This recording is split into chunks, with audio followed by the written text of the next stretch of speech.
پێغەمبەری خوا صلی الله علیه و سلم ئایا ڕەوشە جوانەکانی هەبووە؟ ئایا سفەتە جوانەکانی هەبووە؟ بەڵێ. سفەتە جوانەکان ئەگەر پرسیار لە ئینسانەکان بکەی بڵێ سفەتی جوان چییە؟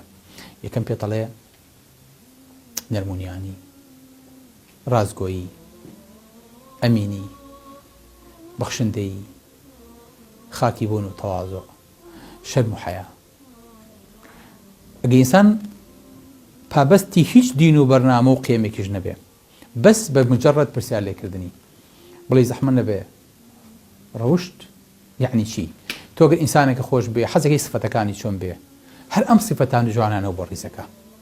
پێویستەکە دووبارێکینەوە بڵێن هەموو ئەم سفەتە جوانانە لە دەستپاکی، لە ڕازگۆیی، لە بەخشندەیی، لە خاکی بوون، لە شەرمکردن، لە نەرمونیانی، هەمووی لە پێغەمبەری خوایە صلی الله علیه و سلم بە ئەمانەت پارێزیشەوە لەسەر و هەمویانەوە، هەمووی لە پێغەمبەری خوایە هەبوون صلی الله علیه و سلم. هیچ کەسێ توانیوێتی پێش پێغەمبەراتی پێغەمبەری خوا بە یەکێ لەم سفەتانە لەکەدارکە یاخود بە پێچەوانەیەوە خوا نەخواستە. نەخێر، پێغەمبەری خوا صلی الله علیه و سلم خاوەنی هەموو ڕەوشە جوانەکان بووە. ئەگەر ئینسانێ بێ کۆمەڵە سفەتی جوان بزانێ، ئەبێ ئەنتیدۆتەکە و دژەکەشی بزانێ بۆ ئەوەی کە بەراوردیکە. یعنی چۆن بزانین پێغەمبەری خوا صلی الله علیه و سلم خاوەنی ئەم سفەتە جوانانە بووە؟ پێغەمبەری خوا صلی الله علیه و سلم هیچ کاتێک درۆیەک لە زمانی نەکۆتۆتەوە، هیچ کاتێک کەسێ پێغەمبەری خوا صلی الله علیه و سلم بە درۆ لەکەدار نەکردووە. پێغەمبەری خوا صلی الله علیه و سلم هیچ کاتێ داوێن پیس نەبووە، بەلاشیانە ڕۆیشتووە.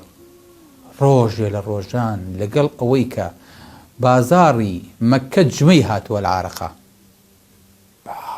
پێغەمبەری خوا سەرخۆش ببێ و قسەی هەلەق و بەلەقی کردبێ نەبووە. ڕۆژە ڕۆژان پێغەمبەری خوا صلی الله علیه و سلم داوێن پیسی کردبێ لە بیوتی دەعارە لەوانی کە عەلەمیان هەڵەواستی و بازاڕی، چکە دایم ئەو شوێنانەی کە تیجارەت ڕوویان تێکات بە تایبەتی پایتەختەکان لەش فڕۆشی تیا زۆرە، بۆی کە کەسانی کە بەڕێوەباری ئەمێننەوە بێتاقەت نەبن و خەڵکی زیاتر ڕووی تێ بکە. ڕۆژە ڕۆژان پێغەمبەری خوا صلی الله علیه و سلم لە یەکێ لەم ماڵانەیە بینرابێ یاخود بەلاشات تێپەڕی بێ. نەخێر، پێغەمبەری خوا صلی الله علیه و سلم یەکێ ڕۆژە ڕۆژان لی بیست بێ جوێنێکی دابێ، قسەیەکی کرد بێ، دڵی یەکێکی یەشان بێ. هەموو ئەوانی کە سبحان الله لە ئیسلامیش دوور کەوتونەتەوە لە بیدایەتەوە موسڵمان نەبوون، ڕۆژە ڕۆژان نەیانوت وەڵام لە محەممەد عازم، ڕۆژە قسەیەکی پێوتم، ڕۆژێ جوێنێکی پێ، ڕۆژێ زبر بوو لەگەڵما، ڕۆژێ تون بوو. کەسێک ڕۆژە ڕۆژان بڵێ پێغەمبەری خوا صلی الله علیه و سلم ئەم سفەتە ناشینانی لێ دەرکەوتووە، پارەیەکی می خوارد، ئەرە وەڵا پارەی کری فڵان شتم لای بوو، چکە پێغەمبەری خوا صلی الله علیه و سلم لە کاتێکا شوان بووە خیانەتی لە دڵۆپێک شیری مەڕێک نەکردووە، وەکو چۆن خیانەتی لە فلسێکی تیجارەتیش نەکردووە. کەسێ نەیتوانی و بڵێ محەممەد پاری خوارد، دروی لەگەڵ کردم، لە وعدەکەی لە کاتی خۆیان جێبەجێ نەکرد.